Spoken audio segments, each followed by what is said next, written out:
First, we're affected by what we know. When I talk to the kids in high school classes, college classes, that's the first thing I tell them. Get the information while you're here. Right? Nothing worse than being stupid when you get out of school. So get the information. Being broke is bad, but being stupid is what's really bad. And what's really, really bad is being broke and stupid. Nothing much worse than that, unless you're sick.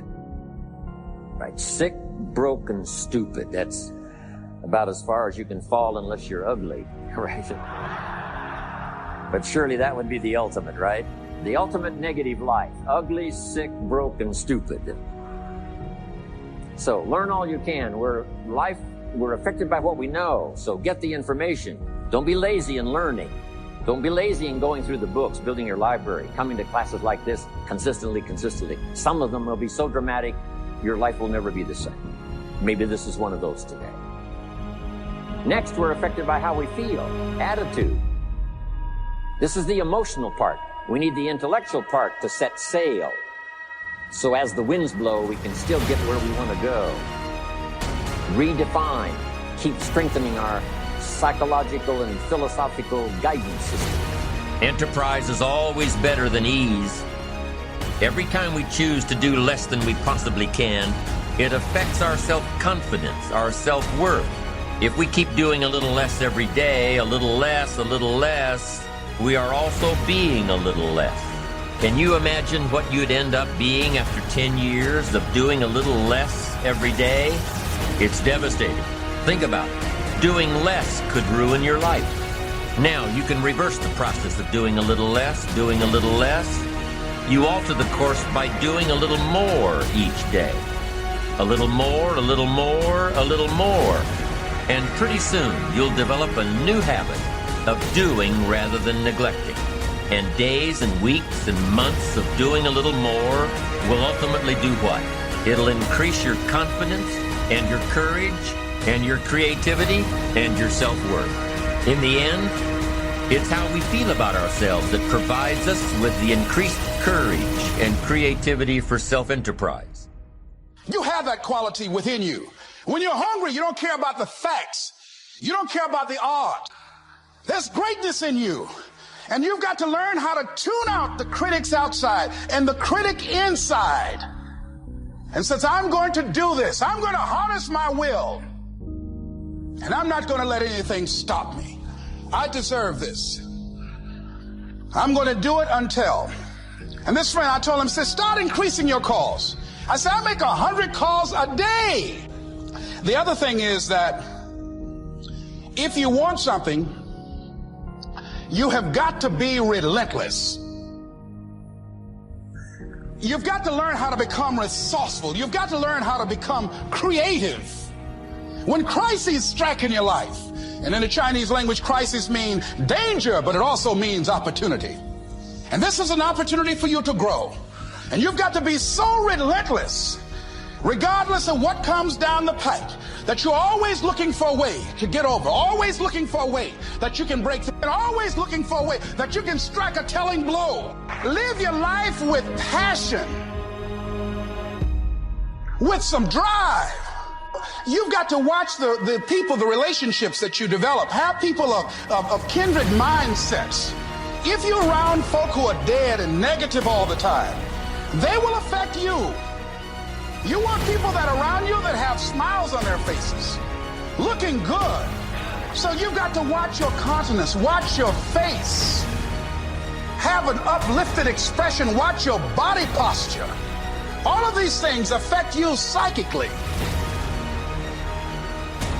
You got to be the kind of person that you are fearless.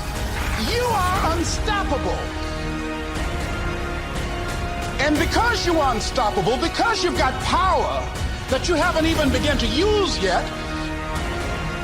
I'm Jonathan Dugan from Las Vegas, Nevada, and I am a lifestyle and mindset coach for Heroes Academy, along with a podcast interviewer on YouTube. Now, my question is for Alex Benayan. Now, I heard you talk about one time that 99% of people in this world view their mistakes as enemies, and 1% views their mistakes as friends. My question is that there's a lot of individuals right now that feel defeated, on the verge of giving up. They might be fearful of an uncertain future, or they might be dwelling on the mistakes or failures that they have experienced in the past months or year. How do we begin to transition, to transform our relationship with fear and failure into a healthy relationship as if it were our friends, best friends, an opportunity to grow, to learn, to see a brighter future? How do we begin to transform failure and fear into friendship? Another quick story. So I didn't have money for a car, and my X19 with the hole in the floorboard had died. And so I literally, the way I got my car was I saw a car that was stranded on the side of the road, this old Camaro. And I forget exactly how, but I figured out which bank had put the money up for it for somebody to buy. And I called the bank and I said, would you let me pick up the payments on this? You know, only I need you to lower the payments down a little bit. And they said yes. So I had this, 1980 something Trans Am that I was able to use. But the point being that you just have to do things you never think you're going to have to do in order to survive and get through it. Those first couple months, I remember thinking to myself, I'm in business 2 months now. I remember getting to the point where I had $15,000 in sales probably 6 months into the company, and I'm still living in the shithole and thinking, okay, I can do this, I can do this. And along the way, it was lots of trial and error. There were things that were new to me, things that were terrifying to me, things that I would break out in a sweat. But I always remember going into my customers and just trying to be brutally honest and say to them, if I can help you, right? If I can bring value, if I can make your company more competitive, more profitable, will you work with me? And you don't have to put money. I'll do the work to prove it. And if I get it done, then we'll figure it all out. Or they agree to a price and then they'll pay it at that point. And one by one, I just kept on making customers happy, and lost some. For every one I lost, picked up 3. And I was so nervous about the whole thing that I couldn't imagine slowing down, and so people talk about, life, family balance. I had none. I mean, I literally remember dating some girl, and this is the truth. And it was like, we'd been dating a couple years, and like, Mark, you're so into your work. I mean, I want to picket fence. I want a house. I want kids. It's me or your job. And I was like, or me or your company. And I was like, what's your name again? I'm like, if you don't know me well enough by now after dating 2 years to know that I'm driven on this, there was no balance.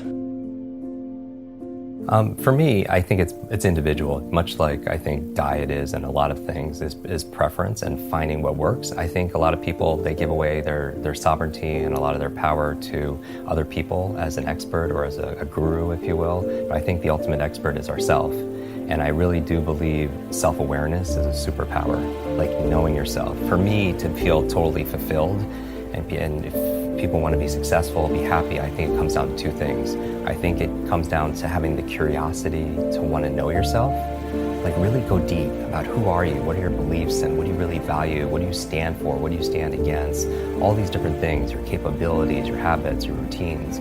So having that self-awareness, the curiosity to know yourself. But once you know yourself, I think a lot of people might know themselves, but you also need the courage to be yourself too. Like once you know yourself, you need to be able to have that courage, that boldness to really live it. Because I really do believe, we're talking about learning from other people. I can learn, I was just teaching a bunch of children, 6-year-olds, right? And I love working with children. They were from like 30 different countries, from different economic backgrounds and everything. And I was saying that I can learn from all of them. Because, it's asking these questions. They have this sense of wonder. They have this sense of play, if you will. Because I believe, ultimately, the life we live are the lessons we teach. The life we live are the lessons we teach to other people. And it's not about what we say. So many people just say, they can say things all the time. But if they're not doing those things, I feel like we don't really understand it. And I think really when it comes down to it, a life well lived, it's not just the words. Because words, it's better well done than well said. But so many of us are shrinking sometimes, and you must see this, Brian, because we value other people's opinions so much and their expectations so much, and we don't really know ourselves. And even if we are getting glimpses of it, it's hard in this world to be ourselves when you have, so many people are living a life, it's their parents, ideas for them, or it's the Joneses or something like that. And I think you could really go broke buying into other people's opinions, and their expectations. And so coming back to this, when we're talking about human memory and learning, I just feel like we're here to grow, and we're here to give. And that's when we feel the most empowered. So it's like knowing who we are and then being who we are.